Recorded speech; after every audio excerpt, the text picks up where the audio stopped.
এই দোকানগুলিকে এরকম সাজাইছেন, এরকম লাইট করছেন, কিন্তু মাহফিলে করছে কেন? ঈদে মিলাদুন্নবী পালন করি খুশির কারণে, ঈদে মিলাদুন্নবী পালন করি খুশির কারণে, ঈদে মিলাদুন্নবী নিয়ামত পেয়ে খুশি করো বলছে কোরআনে, আল্লাহ নিয়ামত পেয়ে খুশি করো বলছে কোরআনে, ঈদে মিলাদুন্নবী পালন করি খুশির কারণে, ঈদে মিলাদুন্নবী। এই জন্য লাইটিং।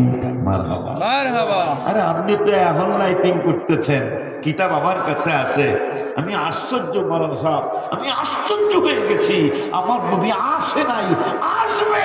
আল্লাহ নবী সুলাইমান, দুইজন নবীকে আল্লাহ বাদশা বানিয়েছেন।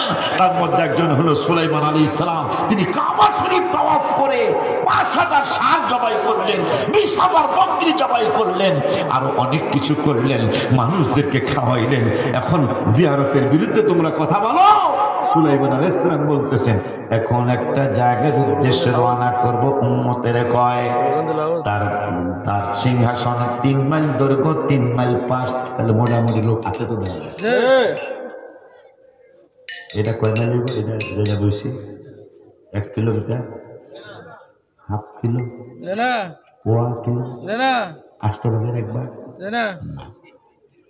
আর হ্যাঁ, সিংহাসনে 3 মাইল লম্বা, 3 মাইল পাশ, তাহলে মনে হয় মোটামুটি 2-1,000 মানুষ আসে তো। কথা হয় না কেন? 3 মাইল লম্বা, 3 মাইল পাশে কি 2-1,000 লোক? কোটি লোক। কথা হয় না?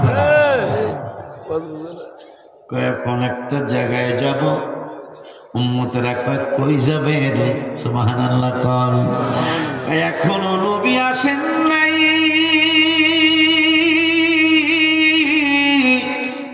আসবে, আরো হাজার হাজার বছর পরে আসবে।